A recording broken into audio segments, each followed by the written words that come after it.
and I'm free.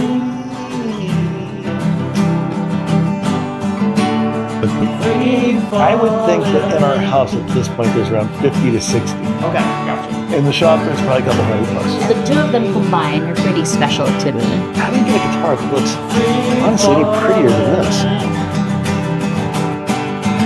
this? Welcome everyone to episode 2 of the Soundboard Sessions with the BnT Collection. Today we have the founders of the collection, Brad and Teena, here with us. Thanks so much for being here, guys. Great to have you here. We're going to actually be taking a deep dive into how this collection came about and also get to know a little bit more about Brad and Teena. We're also going to take you through a brief tour of the collection and pick a few of our favorite guitars and play them for everyone. So I'm super excited. First of all, how are you guys? Good. I'm doing good. Happy to be here. Oh, happy to have you here. Oh, so a few icebreaker questions is like how we like to start off the episode. So we thought we'd ask you a few questions. First question, what is the favorite place you've traveled to? I know you guys travel a lot. What if you had to name one? I think there's a handful of places. Sure. Because there's places we've been to once where we'd say we would want to go back, for example, Portugal, Spain. And then there's other places that we've been to many times that we still like going to, like Cabo San Lucas. One of my favorites. At the same time, if you said to me, if I was prone to go ahead and say my favorite place to have been was in Asia, in Philippines and Vietnam and Bali, and wow, that was part of it because the food is so good, the people are so nice, and it's a very relaxed way of life as compared to what we've got here. Sure. But the Philippines is always fun just because of the relationship with the Philippines. So sweet. Because we didn't talk about this obviously. Yeah. But I was gonna say, yes, I am a traveler by nature.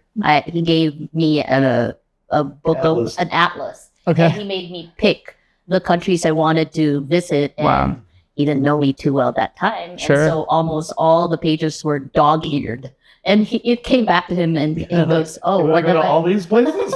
So what have I got myself into? But in answer to your question, I think I would go back to the Philippines, especially. Okay. There was one time we brought 27 members of our family there. Oh my goodness. And shared the experience, and they all loved it. So I think for me, the Philippines was made extra special because then I got to bring his family to my country. I was born and raised there. Yeah. So I got to show them a little bit of flavor, the Filipino flavor. And every time we go back there now, he has a good experience because he knows people now. He can fully plan a trip there by himself. And then I'll just enter the room and he'll say, guess what? We have dinner with so-and-so. And I'm like, okay. Okay. So I love that.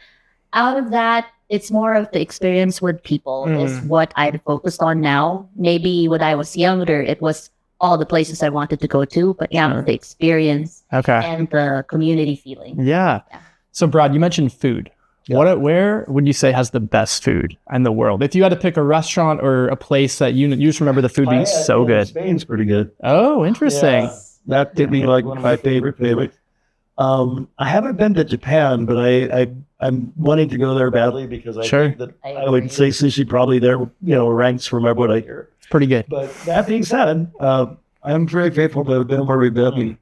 Go other places soon and eat new adventures. Exactly. Whatever it is, though, it's so hard to go through Spain and Portugal or Asia and then go for example, Europe, United Kingdom. I mean, I'm pretty sure you can find pockets of food places. Sure. It tastes great. Yeah. We actually made a beeline for the Thai restaurant when we were in Germany because we were done with meat and potatoes. Oh, wow. So, food-wise, his palate is we have a few spots. Hey, at the Thai food place. Yeah. It's a really good Thai food. Yeah. So, Heidelberg, that's where Heidelberg. Heidelberg, yeah. I lived there. I think I told you that, right? Yeah, I lived there for 2 months. Incredible. We could have met. Oh my goodness. Instead, I sold a guitar to you. Many things else happen. Exactly, yeah. Heidelberg, national Filipino hero, lived there for quite a bit. Interesting. There is that. I love all the connections. Yeah. So isn't that also a procedure that you do with somebody's choking? No. Heimlich. So transitioning into music a little bit, another fun icebreaker I thought of was if you could see a band, living or dead, any time of like the history, what would it be? Like Mozart. Wow. I would love to see Mozart go crazy in front of people who are like, or artists. What are you doing? Really? Wow. That's a good answer. And you get the court. It's like funny because I just saw a couple of clips from that Mozart movie, you know, Amadeus. Yeah, Amadeus, yeah. And the court composer, what was his name? Savali, I think. And he's just so jealous. And you can see why, because the guy was such a genius and he could pick anybody's piece and then just mount tons of layers that made it actually work. Yeah. And what an incredible brain to have had at his young age of 8 when he started? I think, so young. He would be the one I'd like to see. Wow. Yeah, also the Beatles. You know, I had the Beatles, yeah. Teena, what about you? Do you have a band? Come on. A band? Or an artist? I still keep on harping about not being able to see Prince when he was alive. Wow. Yeah, Prince would have been incredible. My immediate go-to because my stepson, Brandon, kept saying, "Oh, Teena, you should have seen Prince. You should have seen Prince." And I will never get to see Prince. So my advice is watch all the bands that you want to watch because they will pass away. Go to live concerts, everyone. Yes, please. Support live music. Live music is so important. So important. It's so much more fun, really. It's one thing to listen to through your earphones or headphones. It's another to see their play, see the sweat run down their head when they're playing vigorously on their instruments. And pick up the energy. It's the energy. With music. And again, sense of community. You're watching this with other people instead of being in a box by yourself in a room. So different. Yeah. Completely different. Well, I want to talk about, where the love of music for, I think a lot of us come from, is the vibration, right? So there's certain tonal vibrations that we really just like. It's a very comforting sound. When I was growing up, my mom used to listen to the Beatles. And they were, the early 60s. So I was 2, 3, 4, 5 years old. So there are certain chord combinations that when I hear, immediately are Beatles to me. No matter what song it is, it's still a Beatles chord combination. You can just hear that, yeah. But it kind of also reminds me of I believe that every piece of wood has a life, just like we do. And it doesn't matter what form it is, but when you take it and you repurpose it for something that makes beautiful music and also beautiful art. Yeah. I like both the musical component of guitars and the artistic component of guitars. But if you said to me, what was your driving force behind buying any guitar? It was the Beatles. Wow. I wanted to, I wanted to be the fifth Beatle. And I think that was so much he actually has part of our generation at that age. Yeah. And I even remember, I don't have any pictures of it, but I had a Beatles guitar, Yeah. Aww. So that's what got you into guitars, the Beatles. Yeah, totally. Wow. Totally. That's it. Yeah. So do you remember the first guitar you got? I have a picture of it. I mean, it wasn't real. Sure. It was like a kid guitar. A little kid guitar? Yeah. The first guitar that I actually got that I started playing, because I didn't really learn guitar when I was growing up. I was in my 20s. I had actually just had my son, Brandon, son, and I went to learn Danny's song by Loggins and Messina. Okay. The song was very special to me because of Brandon. So, and my parents had given me this Ibanez, this really nice acoustic Ibanez, that was my first guitar, that I really started learning how to play on. And I remember sitting there looking at the chord sheets, learning how to put my fingers, like here's a D, here's a G, and all that sort of stuff. And then it just, from there, it was like, I would play the same songs for the next 20 years, like 5 songs for 20 years. Never did any more, just always went 5 songs. Sure. That's all really all you could play. And then just things changed in her life. Teena came into my life, which was a huge thing because she was, a very musical background. My career was kind of, when we met, I would call it in its height, but it was trajectory out from the car business. We were preparing an exit strategy at that point. Yeah. Sure. We knew about 5 years before we left the car business that we wanted to do the car business in about 5 years. And that's what we did. Yeah. But that being said, then we met somebody who was kind of significant to not just guitars, but to our family. So we went to a place called the Lookout Bar and Grill in Oxnard, California on a Friday night. Okay. And there was a fellow there by the name of Gary Ballin who was playing guitar, and he was just playing all these great songs from, all He's known as 60s, karaoke. 70s, 80s, 90s. It's Sure. Fun. So we were there one Friday night, and because we had a house out in Channel Islands Harbor, we went back the next Friday night. Same thing. It was awesome. He'd sit there, he'd play Wipeout. Everybody's I'll just jam it. Awesome. Oh my God. He was very inclusive of the audience. Yeah. We love that. So the third Friday night that we went to go see him, I walked up to him in a break and I go, hey, I don't know if if I want guitar lessons with you, if I just want to play with you, he goes, why don't we get together and find out where you're from? I said, no, I'm the San Bernardino Valley. So, me too. So Tuesday nights became kind of a night for Gary to come over and hang out, play guitar. And then it grew, actually. It grew from there. Yeah. How did it grow? It grew first to Tuesday jams with all our other friends who play guitar, the guitar. And then we brought in my mom from the Philippines, and they fell in love. And so this friend now is not only our friend, but he became my pop. Yeah. And my father-in-law. Yeah. So, but then he brought in a baby band, fast forward, and that baby band stayed with us for 3 straight days. And I had to cook porridge and bacon for them. So over the course of a couple of years, they were at our house a lot of the time. Yeah. Sure. So Making music. Yeah. So we had music. I'm going to fast forward. And then COVID happened. And my husband here, from being a below average, but when I met you. Yeah. So my dad is a classical guitar player. And he didn't even know that I could sing, or my dad is a classical player. So he used to sing to me and play the guitar. But poorly, really poorly. Not poorly. No, pretty poorly. Below average.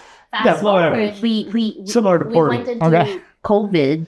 He started learning the gauge system, this about the wood, and about that time we started our buying spree of guitars. Wow. So the problem is I'm an enabler. So you show me a guitar. My first question is, do we have one of those? He goes, no. Does it sound? How does it sound? Of course, you want to know how it sounds. Of course. And then, of course, he'll show it to me, and it looks like art. I love the guitars. Yeah. And then he'll start. By that time, he had started to get to know the wood, the type of wood, the artistry, the craftsmanship of the guitar. So then he starts explaining this to me, and I fall in love with the instrument. And so I say, buy it. Hit that. Buy it now, buy it now. So after that came a lot of guitars. Sure.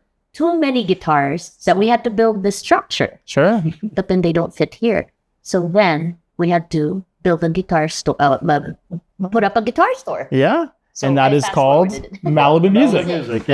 So the BnT Collection is actually obviously your personal collection, but we have another store called Malibu Music. Yeah, that's right. So so many awesome guitars. So I wanted to ask you too, Brad. So obviously it sounds like the music really got you into guitar, like the Beatles, musicians being amazing. But what kind of sparked your interest in the craftsmanship of guitar, of like the woods being used, the design of the instrument? Do you kind of remember what kind of sparked that interest? Did you see a certain guitar?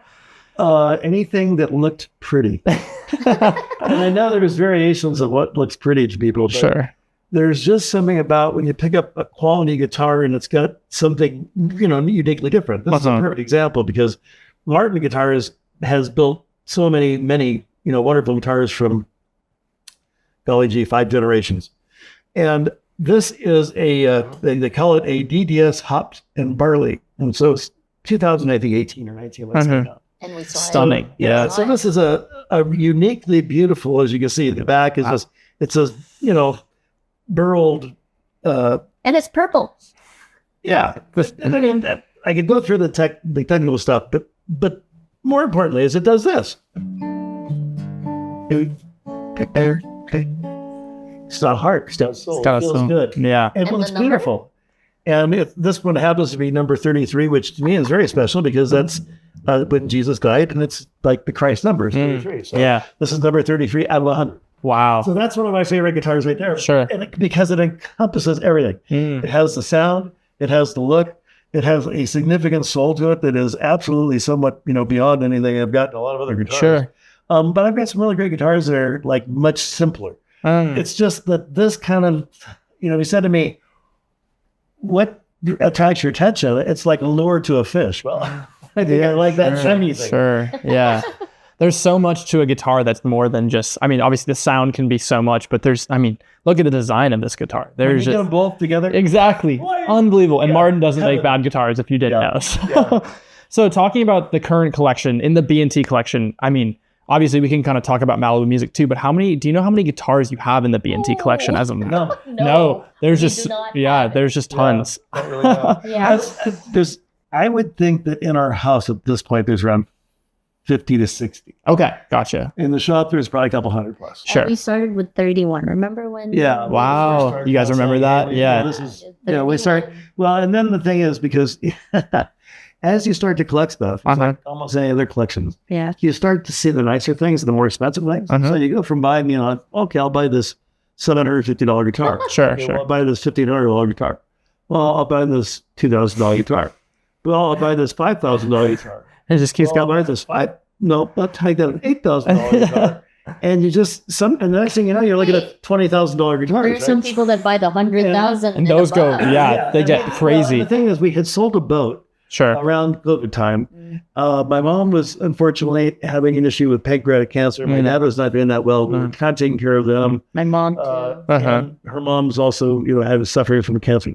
So long story short was guitars and buying them and enjoying them became, for me, a therapy. And a getaway. A way for me to go ahead and focus on something that was not unhappy, because our life at that moment was taking care of our folks and watching them, unfortunately, get into that point where they're going to say goodbye. Sure. And so a lot of these guitars were bought in duress. Really. They would arrive and we would get so much joy out of unboxing them and smelling the wood. Such a fun process. Yeah, exactly.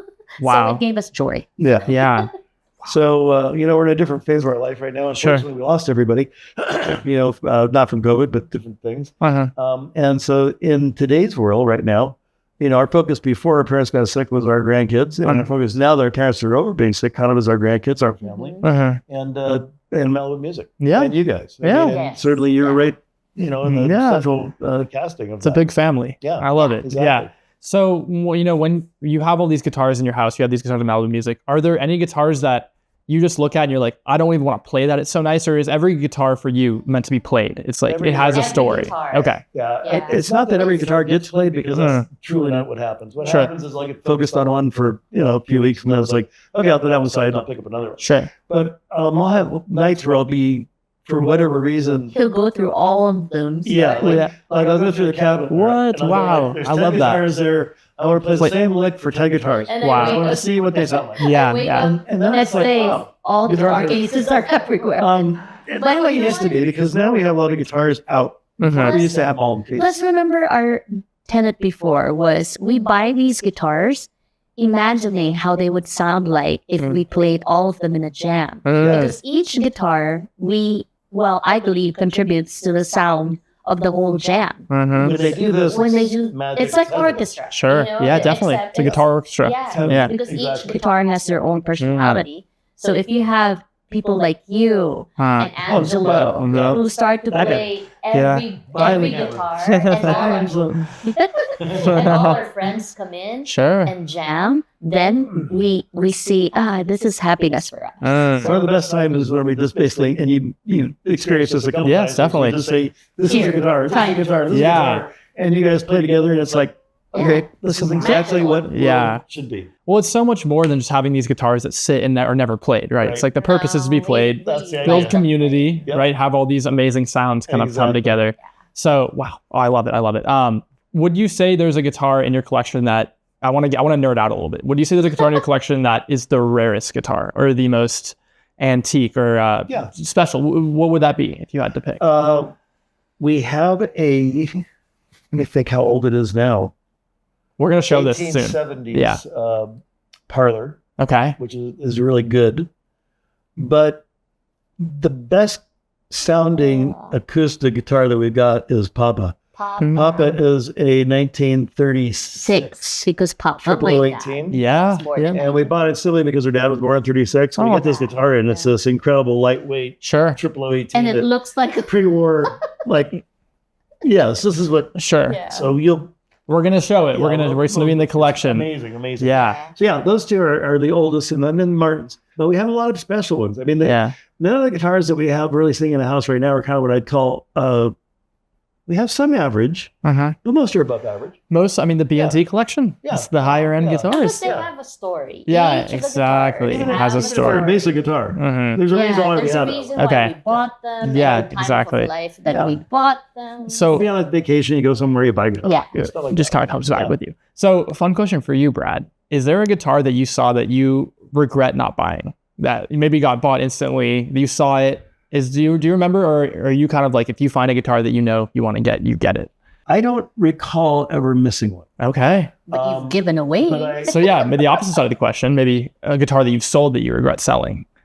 Giveaway. No, there's been guitars that I've given away that I regret disposing of, but not giving them away. Yes. Okay, gotcha. I have given away some of my most prized guitars to family members and friends. I love that. And it's one of the things that I enjoy doing because, when you give somebody a cool guitar who appreciates it, and, again, that's a relationship that is very different from just buying them any other gift. Sure, sure. It's a personal gift. Yeah. Passing on that instrument that you already love and you know you love, and you pass it on to Let's go to a good home. Exactly. So I love doing that. I mean, and I'm okay with that. It's a good thing. I mean, here's what I would say our goal is in life is, and I miss terribly on this, by the way, I'm going to tell you right up front, but if I can submit to God's will and I can serve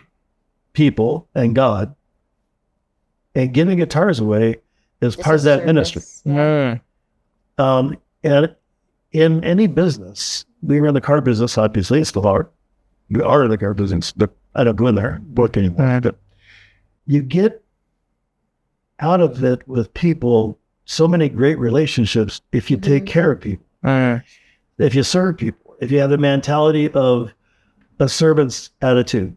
Not that you feel like a slave, but that you serve your friends, your family, those you don't know, the poor. I mean, obviously, I say obviously, but the truth is how often do we go out and give money to people that, are really down and out?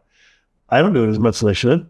So I'm not sitting here in any way judging anyone else, but the truth is that those would be my lofty goals in life, is to submit to God and serve. And if giving a guitar away or contributing to somebody who needs an instrument or two is a type of service, then we'll take it. I would say make it happen. We look at Malibu music as God's shop. And it truly is, from the standpoint that when we walked in there, we always said, this needs to be God's store. We lead us in our decisions on what we're doing here.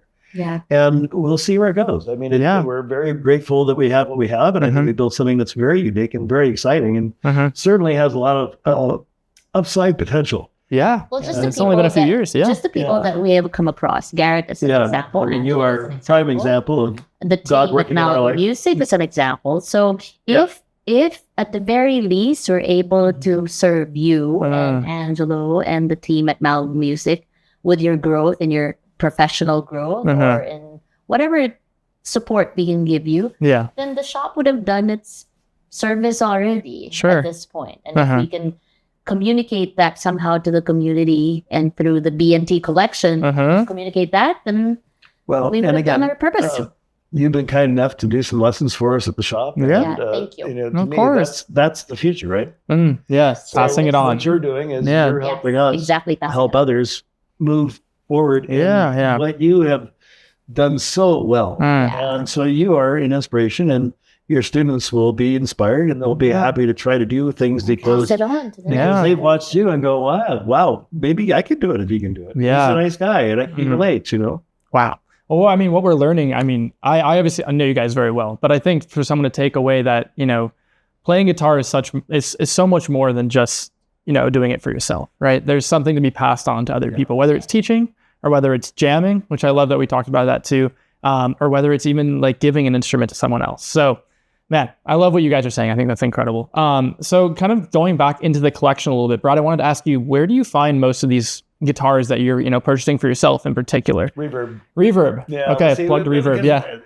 Relatively, shout out to Reverb. We've spent thousands and thousands of dollars, hundreds of thousands of dollars, and you're sick of your fees. Yeah, that's a lot. That being said, we appreciate your access. But in truth, because a lot of these were purchased during 2019, 2020, so there's a lot of COVID time. Yeah. And then, I would be up late at night, Teena be going to bed, and I'd be looking through and scrolling through and saying, what don't we have? Yeah. That looks cool. Next day, I'll get all these links. Yeah, I say, what do you think about these guys? She would say, well, again, what is this? She never sat down. Wow. Supportive. I don't remember any other. I don't remember any time she sat down. Well, this one, remember we saw it at a show, and I said, I want it. So this was your decision. This was yeah. Well, I mean, look at it.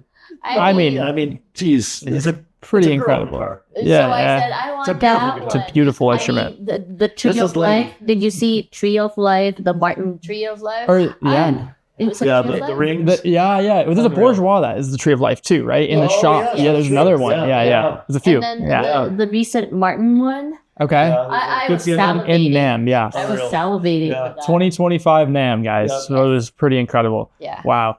So in your collection, is there a guitar that you would never sell?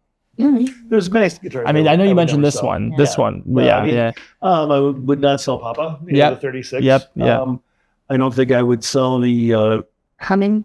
the 1870s Martin. I have that driftwood guitar, which was built, custom for me. Sure. Go to Brandon. Yeah. Actually, Pass it on. A beautiful inlay that is actually a copy of our tattooing between myself and my two sons. So we'll check that out. Guitar. Yeah. And then also, there's some that just have, for whatever reason, a real connection. I'm really fond of a lot of these Martins. And I, as you know, have maybe, I'm guessing 20-ish Martins around here somewhere. We're a big Martin family. There's a Martin wall. There's 11 of them in the hallway there. Yeah. And then you've got a couple more sitting on the side. So let's call it, that's 13. And then I think we got a few more around here. So we're probably 15 to 20. Yeah, Martin's the favorite. Martin's the favorite. Martin, please give us a deal. Yeah. We'd love to have please. We'll enlarge our story if you give us. It's on our wish list. Look how good we would look on your We love Martin. We'll show you the wall soon. Yeah. And by the way, I would say this. Martin sounds like a guitar to me. And so I grew up with, listening to Gene Autry. So really that was kind of part of it. And then also Beatles. There was a lot of Martin stuff on Beatles. But I do like Taylors. I mean, I think Taylors have a unique playability that is so good and easy for most people who are like, let's call them maybe beginning players or players who like to play a certain style that's kind of fast. Sure. But they really are easy to learn out. And so if you said to me, open to collections for Ramirez and all the classical guitars. Of course. We'll be showing y'all soon. Yeah. Well, we're making a trip. So we're making it out a trip. Yeah. Sorry, I just had to insert that because my dad's is calling. And carry the legacy. Guitars, I mean, please. That's what I do. I love it. So, Brad and Teena, how important is the story of a guitar for you? Is that, it sounds like it's very important, but can you kind of go into that a little bit more? It's largely dependent on if I see something in there that stands out to me. And oftentimes it's tone combination. Sure. So if I see, it's a Brazilian rosewood, obviously, and, some kind of different top, it's not just basic spruce. There's some kind of like high altitude spruce or, something in a cedar or something that's redwood or something like that. Yeah. And you go like, wow, that combination. Yeah. I mean, we have a bogwood guitar from Avalon Guitars. It is 5,000 years old bogwood. So if you think about it, this wood, you look at the back and side, it's black. Yeah. This is in Malibu music, and you can purchase it there. And it's a Avalon, right? That's the Avalon, or is it the... I'm not sure. Avalon and McElroy. So it's the Avalon. Gotcha. And it's 5,000 years old. And when you look at the dark back and sides, you realize that what that is all of that wood leaching the soil minerals and turning it into that color. Oh my goodness. And think of this, like, how old is written history? So this has been carbon dated for 5,000 years, but written history isn't that long. Yeah. So that's a remarkable guitar because of that wood. So I know you mentioned that the story of a guitar is important. Can you tell me how important is the story of a guitar when you're buying an instrument, or you see an instrument that has a long history? Can you tell us about that process with ones when you buy? Depends on the guitar, because every guitar purchase is different. Some guitar purchases are very intimate. For example, we went to Portugal and we purchased a guitar there, and there was no way I was going to buy that guitar online because it was just such a unique build. Interesting. And we actually couldn't even bring it back with us from Portugal. We had to wait for like 4 months until the builder was able to bring it to us. Personally. Wow. And he dropped off the second guitar, which was actually very cool. Also. Interesting. Yeah. So again, that was something that never would have happened on Reverb. Yeah. At the same time, when you're looking at a guitar on Reverb, if it's let's call it a pretty common build, then they're pretty similar. I mean, I haven't really gotten stung badly on Reverb. I think I've maybe had plus 100 purchases, and I maybe had 2 or 3 that didn't work out very hard. Yeah, that didn't work out great. But at the same time, I didn't know enough to know. All I knew that I was getting guitars that I thought were cool because of whatever combinations there were, and I wasn't just going out and buying, like your average Joe guitar. I was buying stuff that's like, oh, well, here's this 1940s parlor that has all this pearl inlay. Sure. Or I was buying, here's this really weird looking, guitar that nobody wants. Or the artsy guitars with the artsy tops. Yeah, with the painted, customized. Yeah, 3 of those. Yeah. So we got those. I like art and I like guitars. Yeah. It's funny because, as you know, our logo designed by our friend here, Angela. And he does this beautiful poster for us. That has this. Yeah. It's on the wall here. You can't see it. Yeah. Because you see me. Well, you can look this way. You will, and we'll cut in a picture of it. Yeah. You will see his beautiful creation.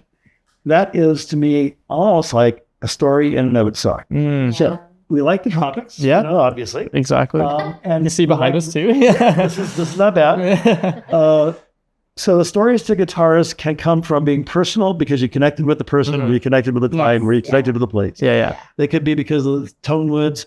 It could be because of the story. It's the 1870s, and by golly, we're after the Civil War. It's a pretty cool time period. Yeah. Who owned it? It's a 1935, Gibson 00 that you go like, wow, this is like just a seriously cool couch guitar. Sure. Who owned what? Which one? Like, who owned it? Oh, we had one. It's really one of my coolest guitars. Tell us about it. Talking about Edison Dalton? Yeah. Okay, Monticello. So we have this guitar that is actually made from woods from Virginia, but most particularly it's got wood from Thomas Jefferson's estate. From a tree that was literally outside of his bedroom window. What a story. For a long, long time. Yeah. And so they made this guitar with all the local woods, and then they produced a book on this guitar so you can see it actually being produced. And Unbelievable. It's 1 of 8, and it is truly magnificent. Oh my goodness. Says, would you sell that one? That'd be a tough one. Some people said, well, you only had slaves. And I'm like, he was an incredible man. I mean, I don't love everything about history, but I do love the fact that these were people that were living in a time period where that was the norm. So I can't judge them on that. I can only judge them what's what's going on at that time. Sure. And that being said, we're talking about a guitar here, so there's no bad juju. Nobody sees, it's a tree. Yeah. I actually heard somebody say to me, I don't think I'd have that guitar, and I'm like, seriously? I said, yeah. And I'm thinking, I was telling them about it, and I'm saying how cool it was. And they said, kind of like you had black kids. I'm like, you are really off base. That's wow. The guitar is an amazing guitar, by the way. And it's a little kind of a parlor 12. And it has amazing wood. Sounds great. Yeah. Wow. So I'm sorry, I may have gotten a little long-winded on that, but I really like history. There's the story you were asking. Exactly. That's the biggest That's the story right there. Yeah. Exactly. Yeah. So, it may be controversial, but it's still a story. That's the guitar sitting right there. It. So putting guitar aside a little bit, let's talk about music. So how has music maybe shaped both of your all's life? If you had to answer, I know you're a musician. Music-wise, music has always been part of my life because when I was born, I had my papa who was a classical guitar player, and So I grew up to Lorenzo Almeida, to Andres Segovia, being played by my dad, and listening to this radio station that, if you're familiar with my age, shortwave radios were even beyond my age. And my dad would turn that on at night. And because I lived on an island, it was only for 2 hours. So music has always been the major part of life because I didn't have TV. So I had Broadway plays like Sound of Music, King and I, Roger's Never Seen It. So My Fair Lady. So I had those records in the island. And then I had my dad's guitar playing and only 2 hours of TV. So there was nothing else except music for me. Yeah. So how important is it to me? I can never imagine life without having music around me. So to me, having married my husband, Brad, and for him to really fall in love with guitars, that's why I never say no. To me, it answers my heart strings of, he likes music. So. I love that. Great response. That was amazing. What about you, Brad? Of course, I mentioned the Beatles, my mom. Sure. Being that was kind of a huge influence. As I started thinking about, as I went forward more, then I started listening to things that my older sister was listening to. Okay. And that was like Carole King Tapestry was huge. And, back during that time, it was, Bob Dylan and Joan Baez and the best. Those kind of, the Buffalo Springfield. And then, as I started getting a little bit older, more into junior high and high school, it became the Eagles, and it became the Who, and it became Rolling Stones, and it became Black Sabbath. Yep. And it became Deep Purple. Yeah. And those were kind of my musical go-tos. But the main one that was always my favorite, and I think there was an era which it was my favorite within. In other words, because artists travel from one era to another because nobody wants to be stale. Yeah. At the same time, there's some artists that their peaks are what you think, it's like, sure, this is what I really like. Yeah. And Jethro Tull was one of those bands. Wow. So when they came out with the Songs from the Wood, that was one of the best albums I've ever heard in my life. Now, previous works like Thick as a Brick, one of my favorites. Yeah. And he can play Passion that Play, in his sleep. love Passion Play. Yeah. But Heavy Horses, and that was just that time period where they were talking. It was like a lot of lutes and a lot of strings and a lot of flute, a lot of English sounding Celtic stuff. And I really kind of identify with that in my heart. Like when I hear that music, sure, that's the music that I go, I think this is what I was probably born to listen to. Yeah. When I listen to African music, I listen to Johnny Clegg and I go, I think this is the music I'm supposed to be listening to. It could go either way. It's music. But it's those sort of artists that hit me in that way. And it's like, bam, man. Yeah. So it could be Johnny Clegg, Saluka. Yeah. Definitely South African music. But the one that nailed me was Ian Anderson and Jethro Tull and Martin Barr and those guys. Wow. And he educated me on that because I had never heard of him before I married Brad. And we've enjoyed a couple of concerts with all our friends watching them. So. Yeah. That's amazing. They're still going. Yes. Ian Anderson has an amazing song. Yeah. Martin Barr is also as amazing. Yeah. I love that. So kind of bringing it back to how music brings people together, I want to talk more about your jams. So you started doing them with Gary, you said, right? Is that? Yeah. And then it's turned into something, the Boeckmann jams are one of the most incredible experiences I've got because it's just a bunch of people all strumming along, playing, someone singing, sometimes just completely instrumental. How has that impacted you? And how did that kind of, I don't know, it's just such an amazing thing that you all do. The pity ring of happiness. Yeah. If you said to me, when is our happiest moments in our house? It's when we have a big group together. Our family's here, our friends are here. There's a number of good players that are playing on. My grandson, or a 9-year-old, on the piano. He's 8 years old. He's learning he's jumping in the middle of it all. He's always the one to be in the middle of the jams. Yeah. I love those moments. Our daughter-in-law's family is here. My son.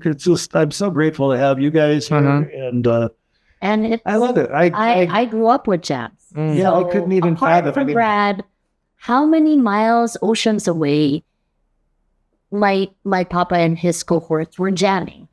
So for me to experience this in my own household with my husband, it's a full circle. Sure. So to me, if we could pass on a legacy to the next generation, it would be have a lot of jams. Well, and because again, we don't they're not structured enough. No. We just basically say, hey, we're all going to have a jam on this night. Come on over. And it basically starts off as a party. So everyone's like eating food because we like to feed people. Because we're foodies And too. then, there's usually a couple of drinks in between. And then somebody will pick up a guitar and somebody else will pick up a guitar. And it starts very organically. So there's never a, hey, we're going to do this. Yeah. When we tried to do that before, it's never turned out as fun. It's Interesting. Has to be spontaneous. Yeah. Organic, spontaneous, and you never know what emerges. I mean, I wish we've talked about this, that we wanted to put in a recording thing so that every jam we could just press a button, listen back and we could listen to it. Mm-hmm. But we have found out that when you watch it after the fact, it doesn't have a same impact. Sure. yeah, I mean, it may be good, but it's not great. And we can call people and say, come back next week. because the energy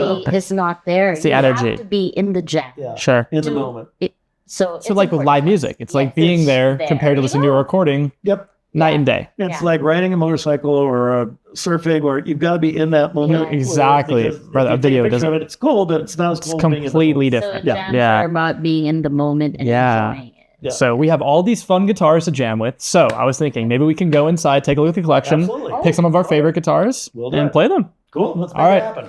Let's do it.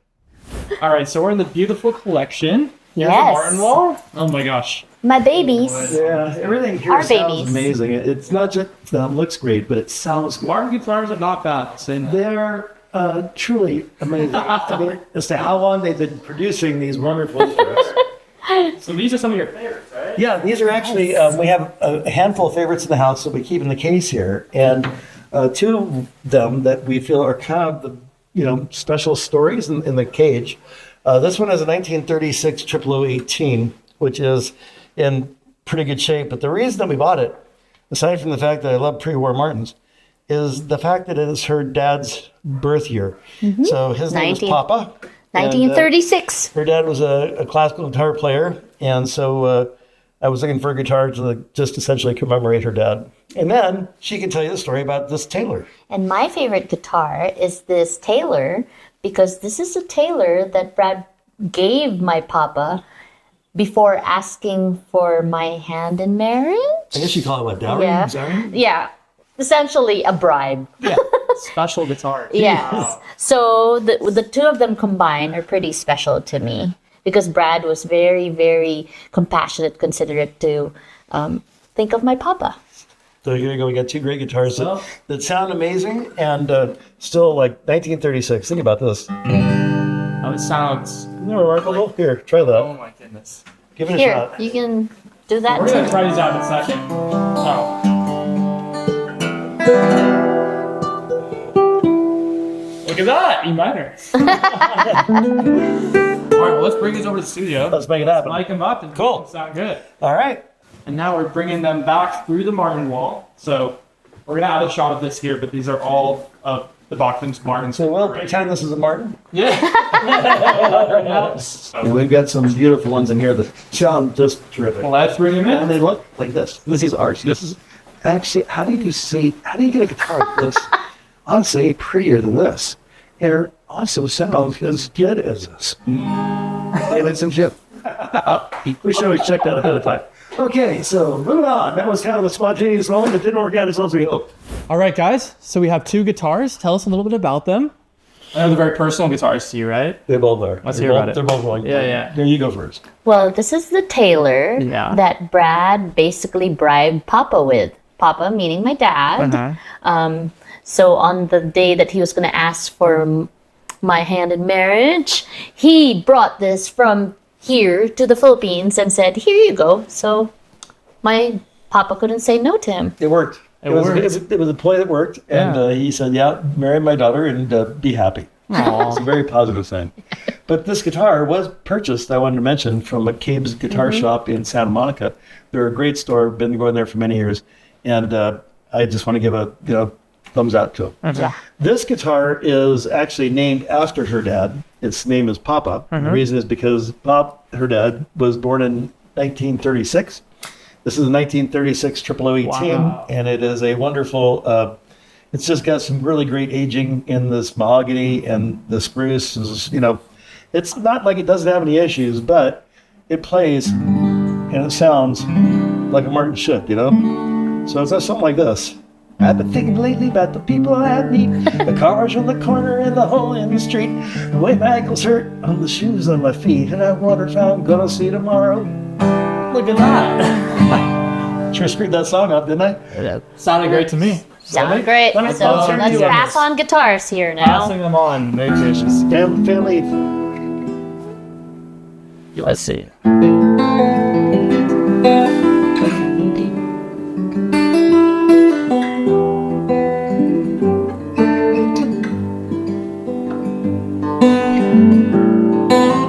And you.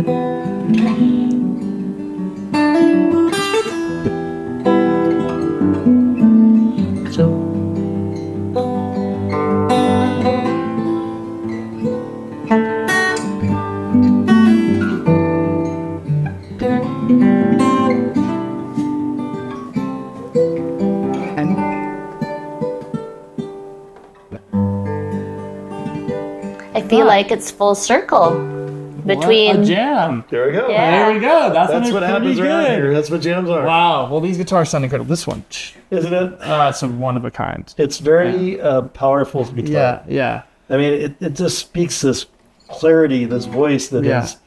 It's a God voice. Yeah, You know, yeah. It's like, really, this is like God's guitar, too. I mean, always a God's guitar. And who knows whose hands have Yeah. played Wow. I this love to think guitar. about that. Yeah. You know, There's probably tons. Yeah. Yeah. Thousands, honestly. You never know. Incredible. You just don't know. Yeah. So last question for you guys. Tell us about what you hope the BnT Foundation can do for other people. You know, That's a great question. We want to keep this foundation going. So Yeah. what do you hope to kind of do for the world, people? We want to make sure that the music thing that was prevalent when we were growing up in our schools gets reinstituted in society in some meaningful way. So the schools aren't doing it anymore. You know, it's unfortunate, but the reality of it is when we were growing up, there was, at least we had music courses, we had, singing courses, we had kidding? choir, and we had stuff. In my Now- high school, you practically, if I paid attention to my music classes, I would have known how to read notes at least for piano. Wow. Because they were that extensive in a Catholic Anymore. school. Wow. Well, and here's a lofty goal. And I have not reached this goal myself, so I want to just say this up front. But if we could have students learn how to read music, sheet music, Yeah. Precisely. that, in my mind, would do so much to develop brains and develop confidence. Because when you start to learn how to play things and you start to sound good, then you start to feel better about yourself. Sure.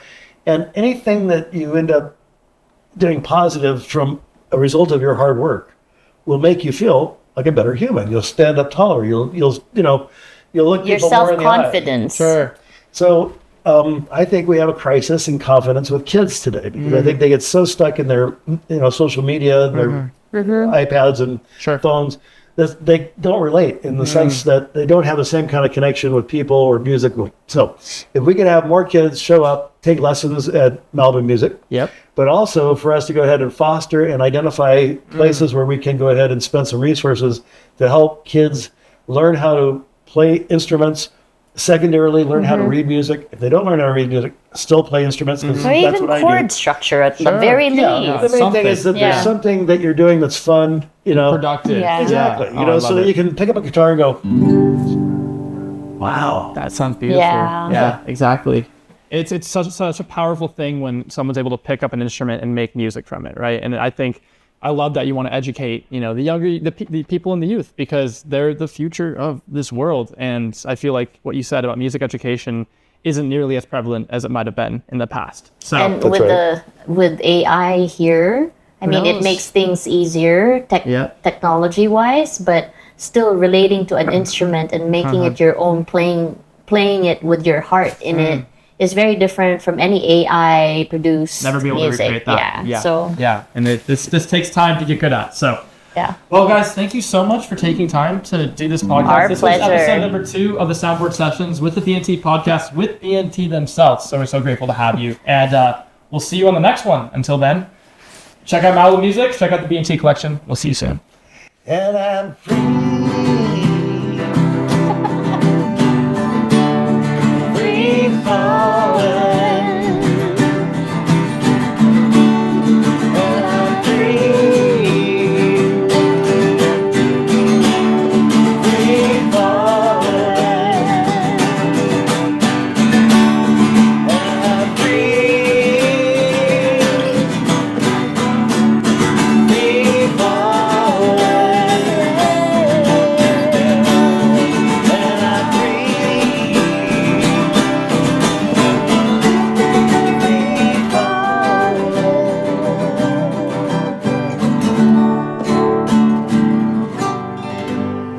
Great to have you guys with us. Thanks for joining us here at our house at Brad and Teena's house for the BnT Collection. And we want to thank our host, Garrett, who's a genuinely great man.